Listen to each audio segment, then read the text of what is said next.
all of the students here, faculty, staff. This is a learning institution. We teach too.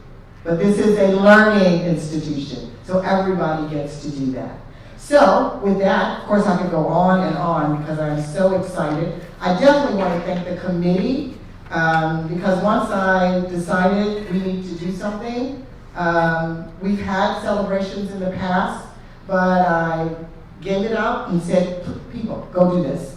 And I want to thank the committee and all of you, because I could read the names forever, but I don't want to take up more time from the program. But I want to thank you all for taking your time and energy. This was classified staff, this was faculty, this was administrators and students who worked really hard to put all of this together. So I'd like you all to give them a big hand.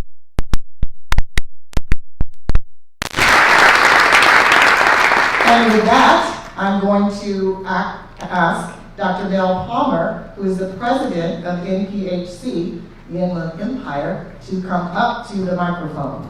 Turning it over to him.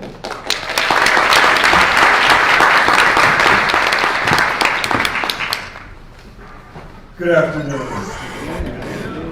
Dr. Rose, thank you, you and your staff, and the entire Black History Committee. I thank you for having me out here. It is an honor to always visit your campus. You know, you're so welcoming and hospitable. The Divine Nine. As Dr. Rose mentioned, I am the president of the National Panhellenic Council for the Inland Empire. The Panhellenic Council is the governing body of the Divine Nine, it's the Black Greek letter organizations. Now, as I briefly go through these, those of you who are part of any of the Divine Nine, feel free to give a shout out. So, as you see, the Panhellenic Council, founded May 10, 1930, as a governing body for the Divine Nine. However, the first actual Black fraternal organization was the Prince Hall Freemasons. They were the first. And the first Greek-lettered fraternal organization was Alpha Kappa Nu, which was founded at Indiana University in 1903. So there is a history with the Black Greek-lettered organizations throughout. So Alpha Kappa Alpha, you can change the slide for me, please. So here are the crests or the escutcheons of the Divine Nine. And first, to your right and my, well, your left and my right is Alpha Phi Alpha, which was founded in 1906 at Cornell University. Next would be Alpha Kappa Alpha Sorority. Oh, there we go. Founded in 1908 at Howard University. I love it.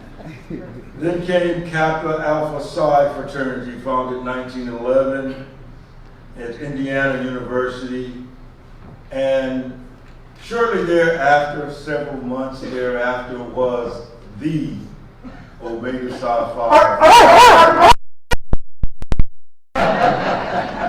of which I am a proud member of. And they were founded in 1911 at Howard University. Delta Sigma Theta Sorority Incorporated, founded 1913 at Howard University. Then Phi Beta Sigma Fraternity,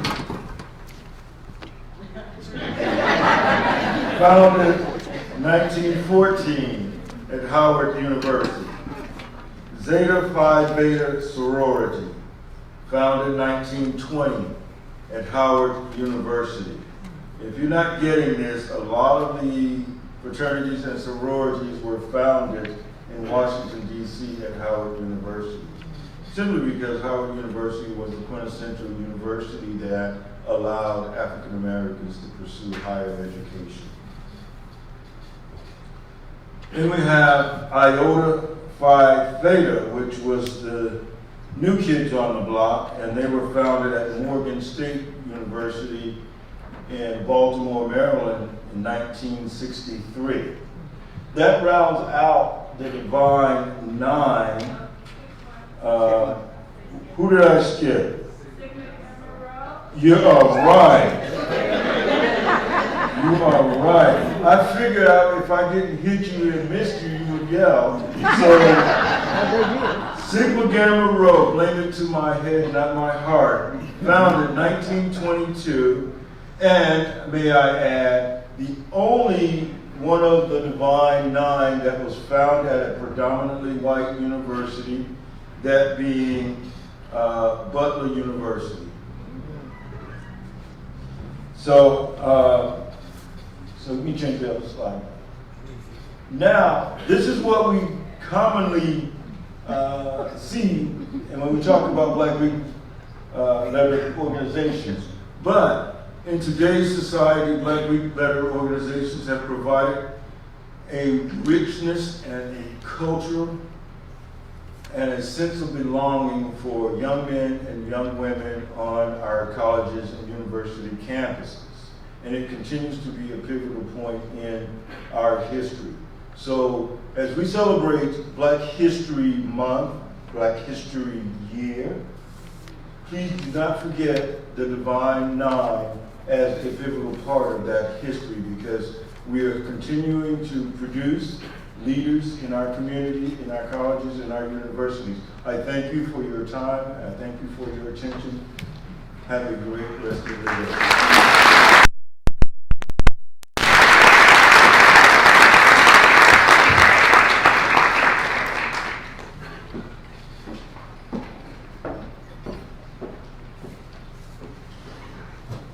Here in Santa Ana, we've got quite a few things going on, and one of the things I found out at a meeting one day was that we have a poet amongst us that's living and breathing and writing. And so I thought it fitting to bring him in and have him do one of his original works, poet Marcus Omari.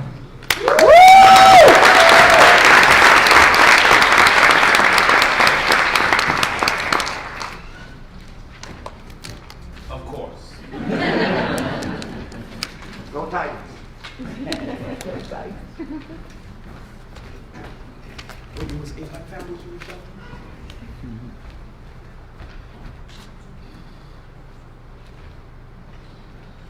One, two, 1, 2.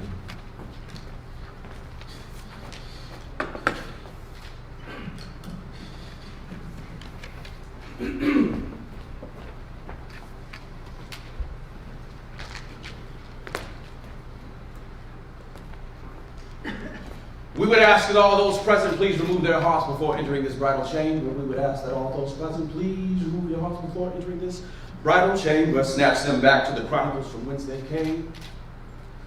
Bind them by the seat of their souls to a tear-stained precipice. Cast them deep into the folds of the earth to rot amongst the flesh of other stillborn demigods. Please remove your hearts and open your minds if you would. Turn back to the book on broken promises, chapter 13, verse 8. Exhale when you have it, all hail when you have it. Exhale when you have it, all hail when you have it. Shall we begin? Shall we begin? Yes. Shall we begin with a tale of sheep? Yes.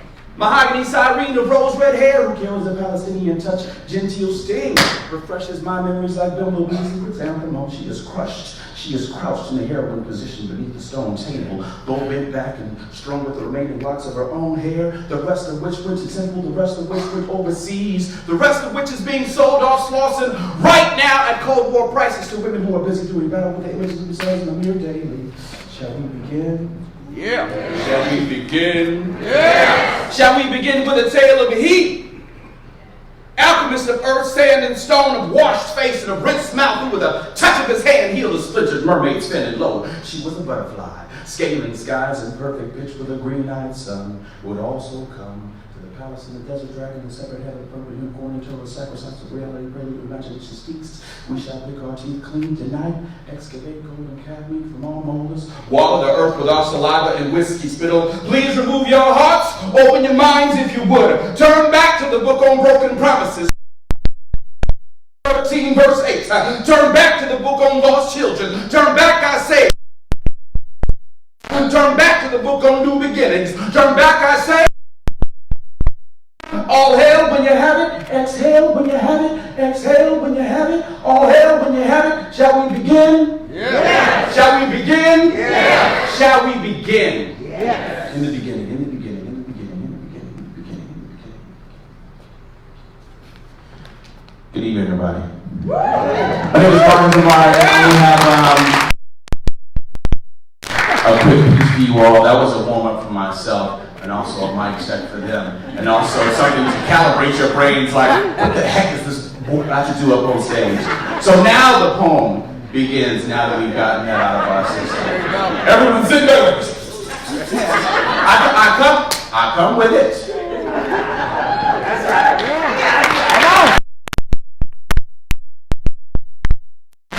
It's not the poem I was asked.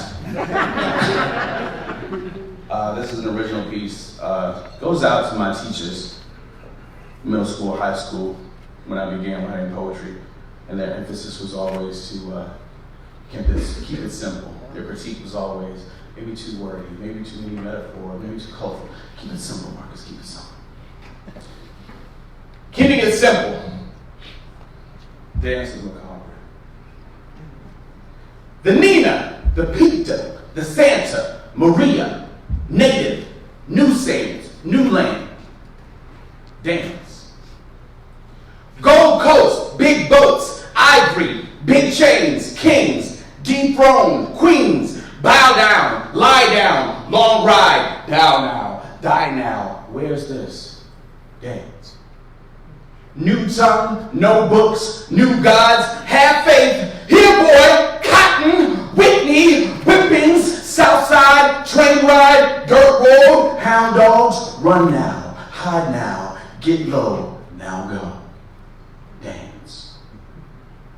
Lincoln, free man, 3/5, Jim Crow, minstrel, nooses, nightsticks, white robes, strange fruit, poplar, boxcar, blackjack, swing hard, Louis. Dance. Afros, leather, fist pick, Hendrix, Daisies, Davis, Hampton, Huey, Chi-Town, Harlem, all power to the people. Jet Magazine. Dance. Martin, Lorraine. Malcolm, Savoy. Mecca, Driveway. Emmett, Tallahatchie River.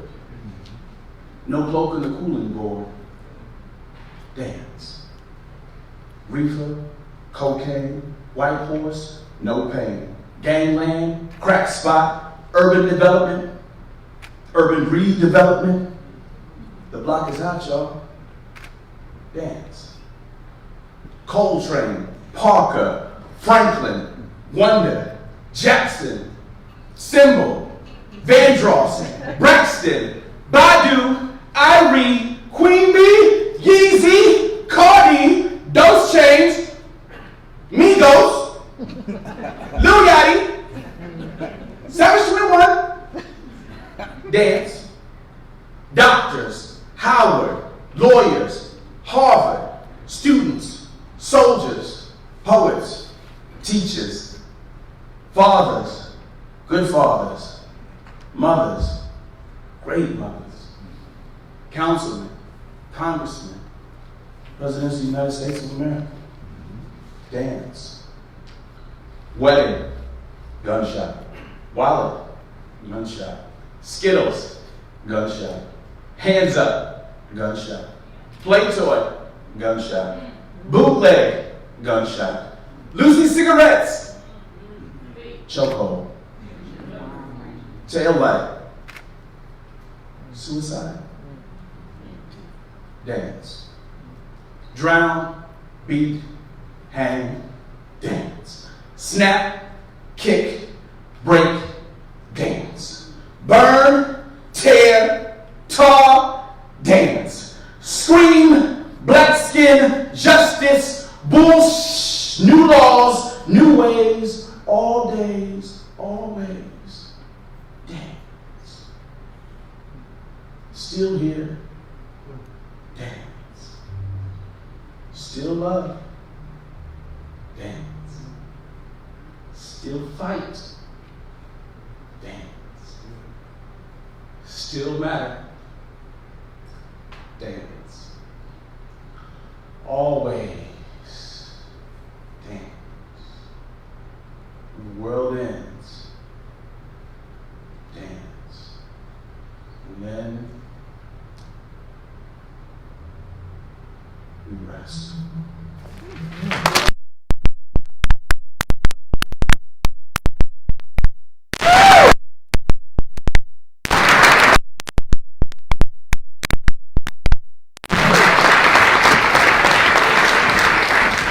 Another round of applause for Marcus Omari.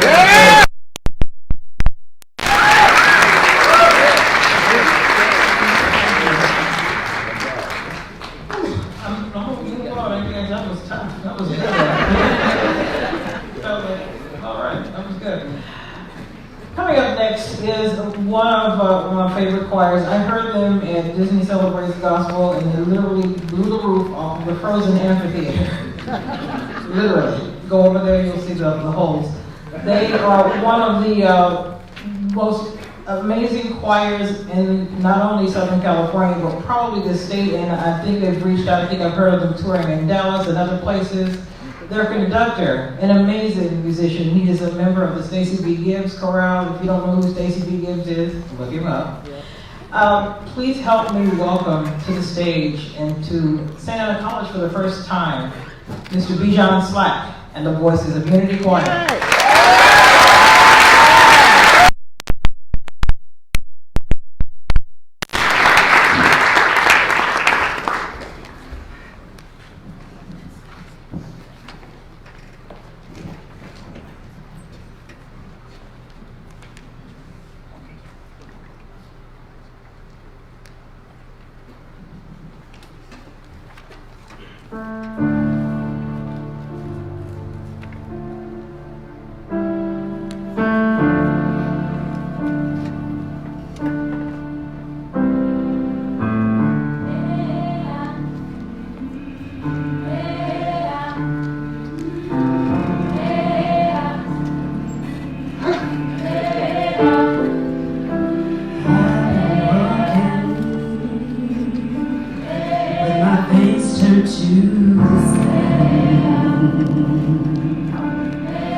I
Jericho,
ladies and gentlemen, I'm going to have a student assist me. We're going to talk about the history of historically black colleges and universities. My name is Kalonji Saterfield. I'm Professor of Communication Studies here at Santa Ana College.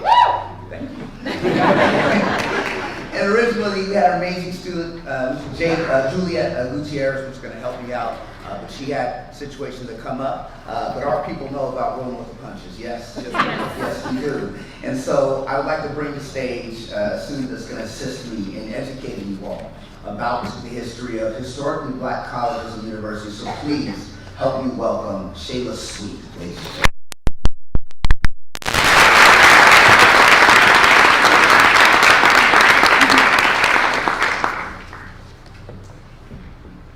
Historically black colleges and universities, also known as HBCUs, were established before the Civil Rights Act of 1964 to serve the educational needs of African Americans. Prior to the time of this establishment, for many years afterwards, blacks were generally denied admission to traditionally white institutions. As a result, HBCUs became the principal means for providing post-secondary education to black Americans. These schools have humble beginnings, with the first HBCUs conducting classes in people's homes, as well as church basements and old school homes.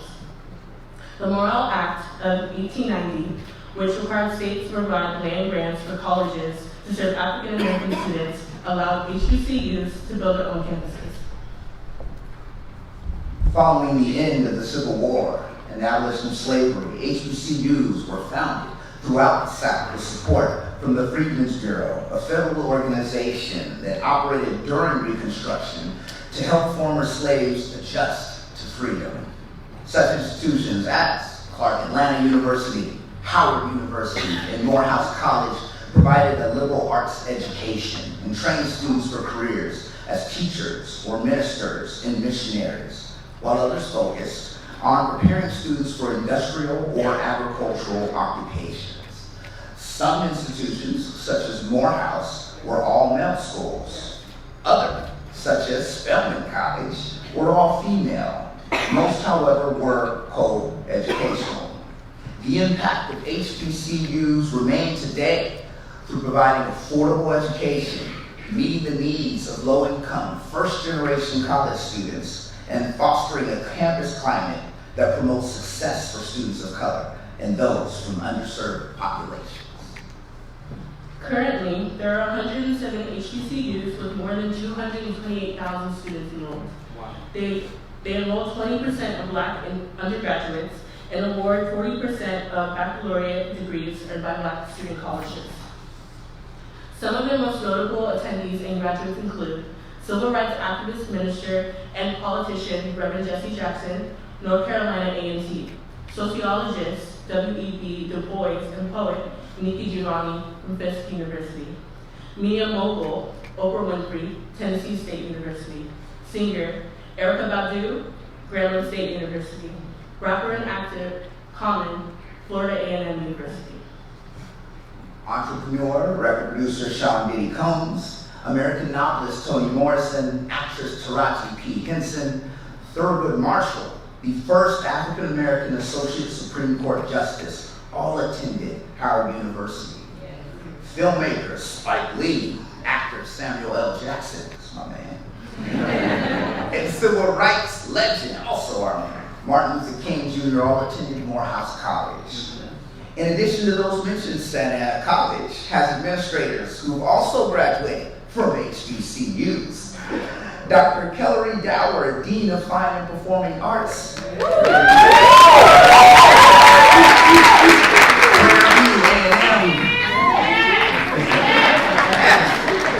And Dr. Vaniethia, Hubbard, Vice President of Student Services. Clark Atlanta University. For more than 100 years, HBCUs have been educating minorities, producing leaders in their community and across the nation. Thank you.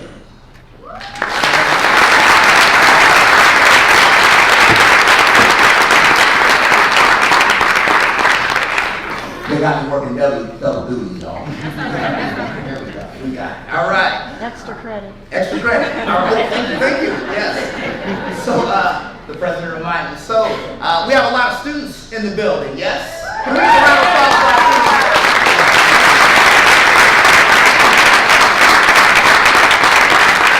I'm going to introduce the keynote speaker, but first an announcement. For those students whose professors are offering extra credit for attending this event, we do not have extra credit slips, but this is the way that you can show proof that you were here, all right? As soon as at the end of the program, you will just take your actual program, this right here, you go to the front, and I will be out there signing off on your actual program to let your professors know that you were here. Everybody got that? All right. For my students, is that good or great? Great! Yeah, there we go. All right, there we go. So now I have the pleasure and the honor of introducing our keynote speaker. The Reverend Kenneth C. Curry was born and raised in Los Angeles, the oldest of 4 children. He graduated from the magnet program at Venice High School. Upon graduation from high school, Reverend Curry attended and graduated from Oral Roberts University in Tulsa, Oklahoma, where he received his bachelor's degree in both psychology and communication, and a master's degree in education. Upon graduating from Oral Roberts University, he began a career in social services, which lasted approximately 7 years before yielding to the call of full-time ministry. Reverend Curry has been involved in church ministry since the age of 8 and has joined Friendship Baptist Church in 2001 in Yorba Linda, California, to serve as a youth minister, a position that then evolved into minister of children, youth, and young adults. He then advanced to the position of executive minister, executing day-to-day operations of the church. Reverend Curry obtained his Master's of Divinity from Golden Gate Baptist Theology Seminary in 2011 and received the school's highest graduating honor, the William O. Cruz Presidential Leadership Award, and is considered a chief leader among them. He aspires to obtain a doctorate degree in African American Church Administration and Holistics in the very near future. In his 24 ministry span, Reverend Kenneth Curry Jr. has served as elder, assistant pastor, Bible study teacher, workshop presenter, ministry planner, and traveling evangelist, and has been the leader of Friendship Baptist Church's annual youth retreat for over 12 years. Impacting hundreds of youth from Friendship Baptist Church, other churches, and those that do not have a church home and in their community as well. He preaches with energy, energetically and motivating, utilizing all of his being to illustrate insight, to give clarity and application of the Word of God. Reverend Curry has served on various missionary teams and ministry boards, spreading the gospel as far as Albania. For Reverend Curry, ministry is life. Ministry is life. In 2013, Reverend Kenneth Curry accepted the call to be the pastor of Friendship Baptist Church in Yorba Linda, California. He assumed the helm when the church's only pastor, Bishop James T. Carrington, amazing man, retired after 48 years of service. Friendship Baptist Church is one of the largest Baptist churches in North Orange County, with many congregants who travel from surrounding cities and counties to experience God in the faith community affectionately known as The Ship. On June 14, 2014, he welcomed the former Karima Dietrich as his new bride and ministry partner. They are excited about what the future holds for them as a couple and family in ministry, the community, and ultimately the entire world. Ladies and gentlemen, let's give a huge round of applause for Reverend Kenneth Curry.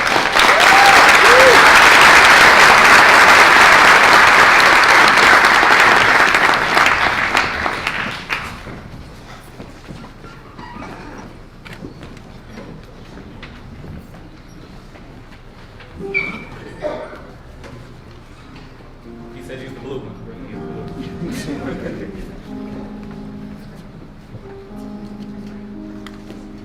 Definitely is a great, but I don't know what the blue one is. Good afternoon, everyone. How are y'all doing this afternoon? Awesome. Such a joy and a privilege and an honor to be here. Before we dive into this next song, I wanted to thank personally one of the greatest influences in my life musically. This group behind me knows that. Everyone who I've worked with and under or for knows that, and that is Dr. Kellori Dower.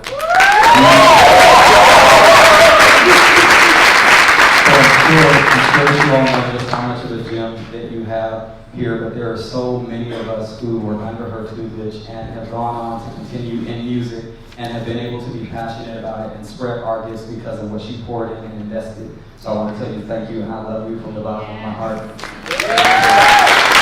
So we're going to sing one more song and then we'll sit down again. But we're going to sing a song that we kind of have a little bit of fun with. So I want to invite you to have a good time with us. If you feel like joining in, if you feel like rocking in your seat a little bit, or even standing to your feet, please feel free to do so because we're going to have a good time, I promise you.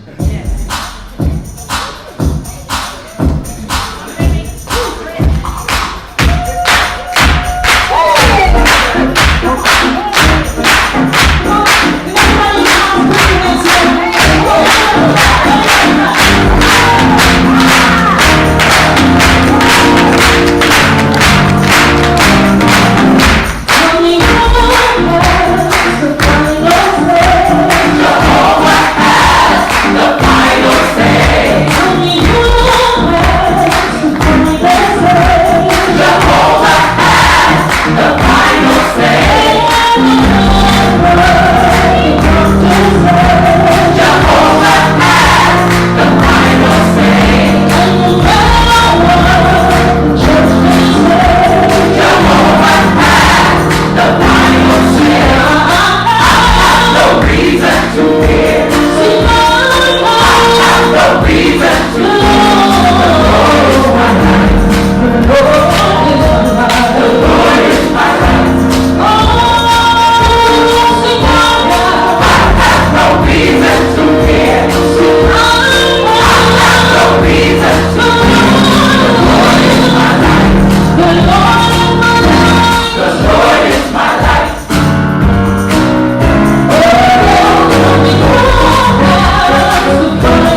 want to thank President of Santa Ana College, Dr. Linda D. Rose, for the opportunity to join you here today at this Black History celebration. I also want to thank Dr. Dower, Dean of Fine and Performing Arts here at Santa Ana College, for the invitation. Dr. Dower is a faithful member of the Friendship Baptist Church, and we are grateful to have her as part of our community, and I'm grateful for her consideration of me for this event. To all of the distinguished guests and participants, I'm honored to stand with you. I'm honored to stand among you, and I'm grateful to God for the opportunity to be here. As mentioned in my bio, which was long, I am grateful to serve currently as the pastor of Friendship Baptist Church in Yorba Linda, California. I count my opportunity to serve as the pastor at Friendship an honor and a blessing.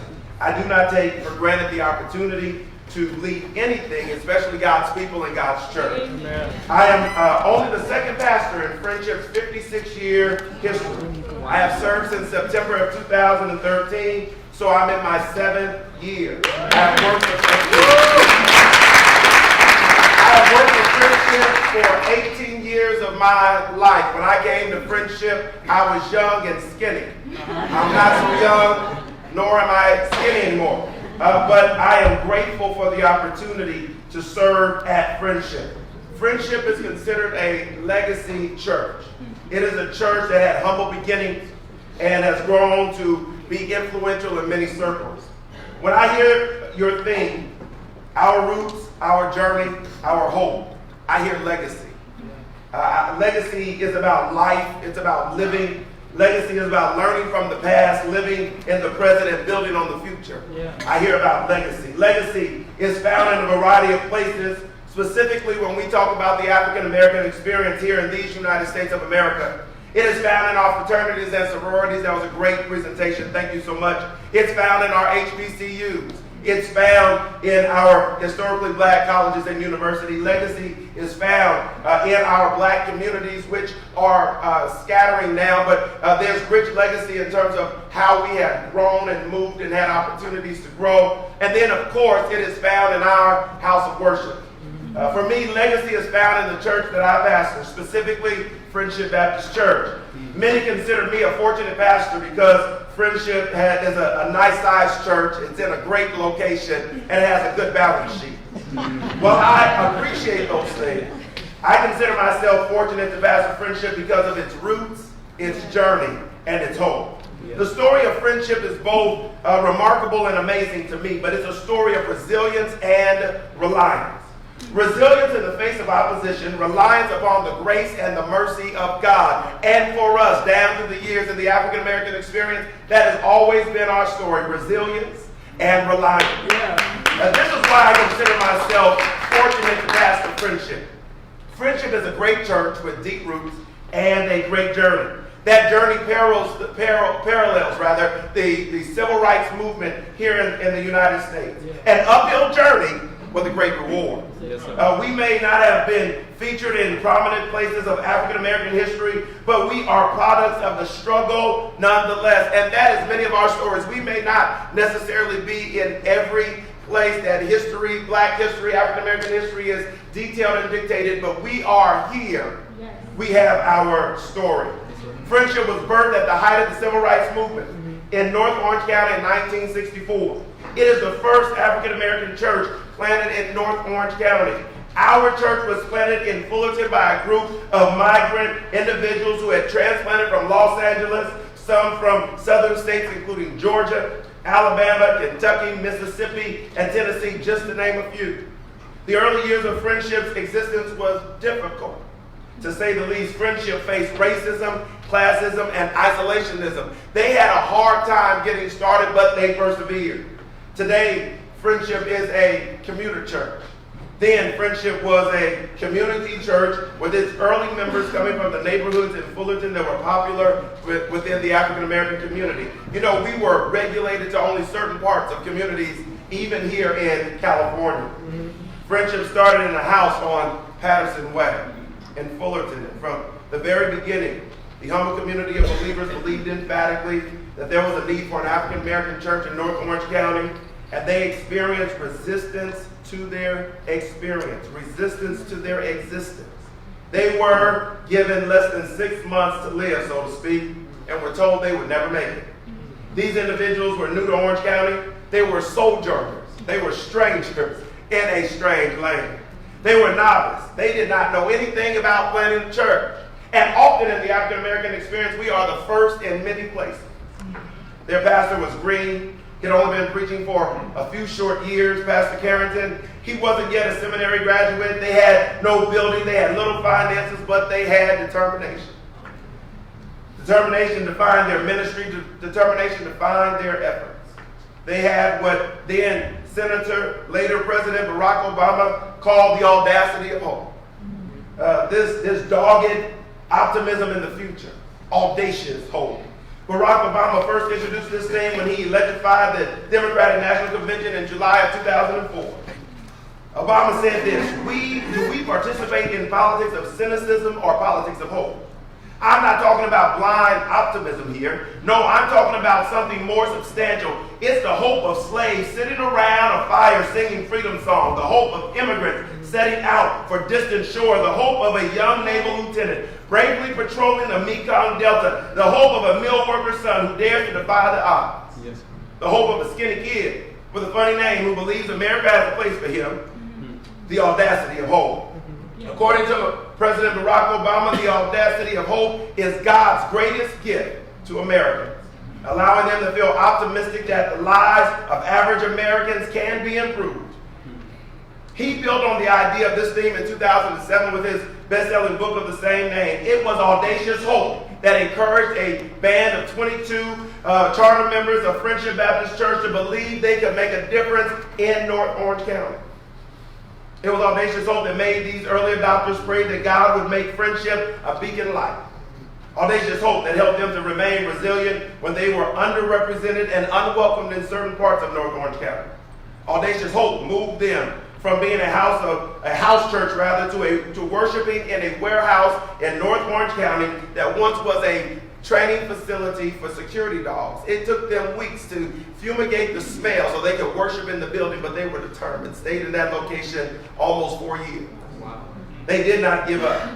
Audacious hope enabled this band of believers to persevere in the face of pressures that existed in our nation as a result of mistreatment of African American people. Audacious hope. Because of their presence in North Orange County, they and their young pastor, their new pastor, were the voice of hope when Dr. Martin Luther King Jr. was assassinated in 1968. In 1968, Friendship was the only church, and so when Cal State Fullerton decided they needed to do something to at least heal part of the community, to show their solidarity with the African American community, they called Pastor Carrington to come. And Pastor Carrington's story is that when he got there, and Pastor Carrington has gone on to be with the Lord. He sleeps with the ancestors. When Pastor Carrington went there, he didn't know what they wanted from him, but he looked out at the sea of white faces, and all he knew was to challenge them to the call of Dr. Martin Luther King's mission, his ministry, his methods to make a difference. He felt the necessity to open up the door and the conversation. Pastor Carrington, only 4 years into his pastorate, was still with a still relatively small congregation, challenged that group. And because of his boldness and beliefs, this opened doors for he and his congregation, and Friendship grew. Hope in God and hope in themselves led them to purchase their first piece of property in Fullerton on Lemon Street, believing that one day it would house a worship center. Audacious hope in God, hope in themselves enabled this band of believers to believe that all things were possible. And I stop by to tell you, we at Friendship still believe all things are possible. Amen. They were few in number, but they were tenacious, they were resilient. Because they were tenacious and resilient, Friendship grew. People see us now, but they don't know our story and how we got to where we are. They were tenacious and resilient, and Friendship grew. That's the story of the African American experience. When they attempted to build a building on the property located on Lemon Street, they were met with resistance from the Fullerton community, and they were told, you need at least an acre to build a sanctuary, and you only have 7/10 of an acre. Friendship prayed and knew that they were being victims of racism. Their struggle led to a relationship with the Human Relations and Fair Housing Council of Fullerton. Audacious hope enabled the members and the leader of Friendship at that time to befriend white evangelicals in North Orange County and educated them on the continuing plight and difficulties of African Americans in the community. Pastor Carrington started pastoring Friendship and was driving from Los Angeles because he could not get housing. Every time he tried to purchase a home, they would say mean, derogatory things about he and his family. But he persevered anyway. By befriending these white evangelicals in North Orange County, these individuals both became brothers and benefactors of Friendship, and we should note that there has always been more than African Americans helping in the African American story. Providing worship space when needed, these individuals were friends to Friendship. Not only did they provide worship space, but they provided funds when Friendship was given a church building by the McDonald's Corporation and needed to move that building to the property on Lemon Street. Friendship's story is we are a place of ministry and miracles. I don't have time to tell you how God just sovereignly gave us a building, but he did. And when we needed to raise the money to move the building, someone else, one white evangelical pastor, went around to other churches and said, we need to help Friendship. It is in our best interest to make Friendship prosper in this community. Yeah, that's good. Yes, this band of believers who were once told they were weeds and would never grow, not only grew but became a reckoning force. Friendship's story and journey, its audacious hope, did not end in Fullerton. Ultimately, Friendship outgrew the property at Lemon Street and moved to its current location in Yorba Linda. This band of believers landed in the land of gracious living and now resides a few miles from President Richard Nixon's birthplace and library. God is good. Friendship's journey includes being a friend and a partner to the civil rights leader Rosa Parks. Friendship's journey includes being numbered as many as 5,000 at one point in our history. Many see Friendship today and they don't know our roots. They don't know our journey. They don't know our hope. Friendship has journeyed a long way in the last 56 years.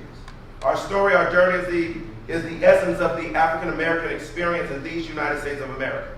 These early sojourners to Fullerton, California, withstood the tumultuous times of their day, both in their community and in their nation, with audacious hope, and have subsequently left their mark on a worship community that still exists in Yorba Linda, California. And we at Friendship, I as its pastor, am determined to remember our roots. As members of a historical legacy church, we constantly talk about from whence we have come. We at Friendship are thankful for our journey. It's not been a linear journey, but we have survived the tough terrain, and we are still here to tell the story to those who paved the way for us and now sleep with the ancestors. We at Friendship still have hope. Hope for a brighter day, hope for a better tomorrow, hope for a brilliant future. On August 28, 1963, the Reverend Dr. Martin Luther King delivered his famous I Have a Dream speech during the March on Washington for Jobs and Freedom. It is perhaps the most famous speech that he had given. In this speech, he stated, I have a dream that one day every valley will be exalted, every hill and mountain will be made low. The rough places will be made plain, and the crooked places will be made straight. And the glory of the Lord shall reveal, and all flesh shall see it together. This is our hope, he stated. This is the faith with which I return to the South. With this faith, we will be able to hew out the mountain of despair a stone of hope. With this faith, we will be able to transform the jangling discords of our nation into a beautiful symphony of brotherhood. With this faith, we'll be able to work together, pray together, struggle together, go to jail together, stand up for freedom together, knowing that we will be free one day. Yes. This will be the day when all God's children will be able to sing with a new meaning, my country, 'tis of thee. Sweet land of liberty, of thee I sing, land where my fathers died. Land of the pilgrim's cry from every mountainside. Let freedom ring. And beloved, as a pastor, as a minister of the gospel, it's my charge to remind my congregation every Sunday that I get up that we have the audacity of hope. Not a hope in a political system, not a hope in our government, but hope that is birth of legacy, hope that is birth of history, hope that is rooted in faith and stabilized in rich community. Personally, I say it almost every Sunday to my church this way. My hope is built on nothing less than Jesus' blood and righteousness. I dare not trust the sweetest frame, but wholly lean on Jesus' name. On Christ, the solid rock I stand. All other ground is sinking sand. All other ground is sinking sand. I am a preacher. I had to get it in somewhere. I stand on the shoulders of people that have gone before me. I stand on the shoulders of people who stood and battled and fought to make things different different. And when we come to celebrate African American History Month, when we come to celebrate the accomplishments of our forefathers, we come to say that we stand on their hope, we stand on their journey, we stand on their sacrifices. We come to say we understand and we appreciate, and we come to say we will not forget. So my challenge for you today is don't let the ambiance of it, don't let our excitement of it get lost in the fact that we remember. Yeah. We remember that we have freedom now we did not always have. And we are appreciative of our roots. We are appreciative of our journey. We are appreciative, and we still have hope.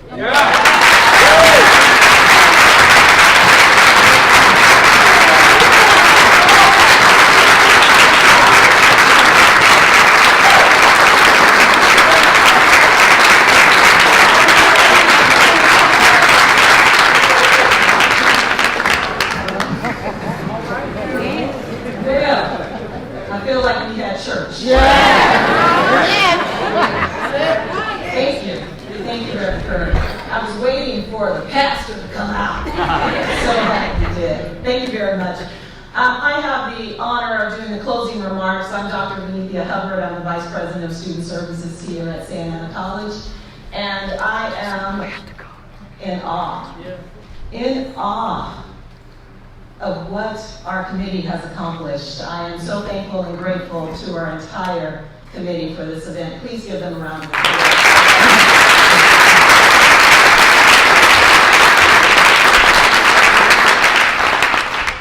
Reverend Curry mentioned Dr. Martin Luther King, and I would be remiss if we didn't mention his name a little bit more today.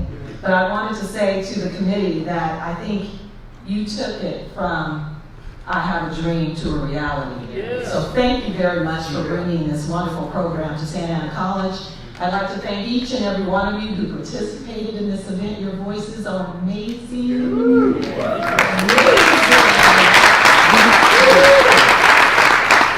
sitting over there silently participating with you.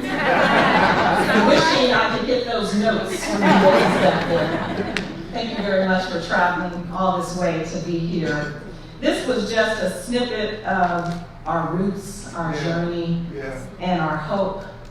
Aren't you glad that you came to this program? And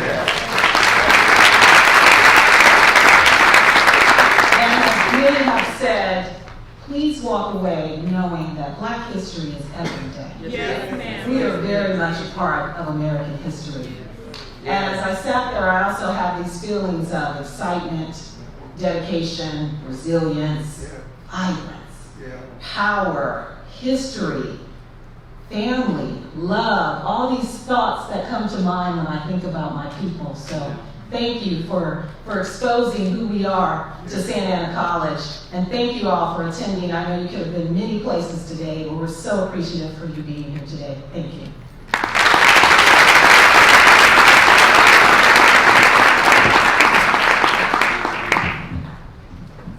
Well, good afternoon, one final time for me. So at this time, what we're going to do is we're going to be singing the Black National Anthem, otherwise known as Lift Every Voice, and we're going to be leading you in that, but as we do that, we're just going to ask that everyone stand with us and participate in this. If you would refer to your bulletins, the programs that you have, you'll find the lyrics there. There's quite a few verses, quite a few words, so you'll want to follow along there. And just feel free to join in and sing this with us again. Thank you so much for having us on today. Thank you.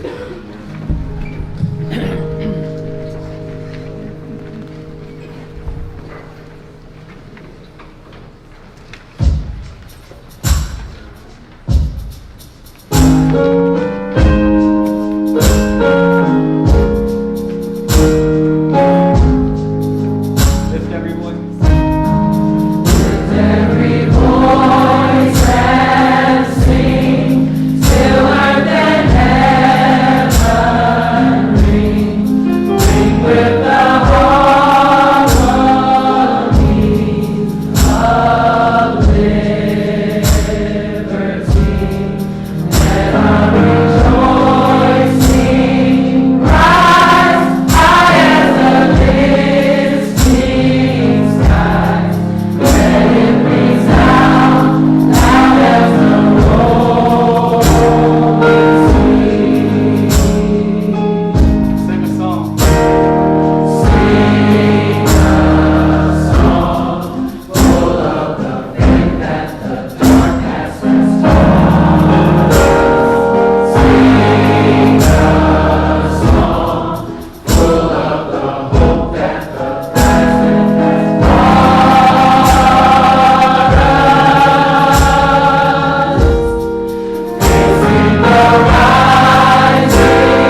Thank you very much.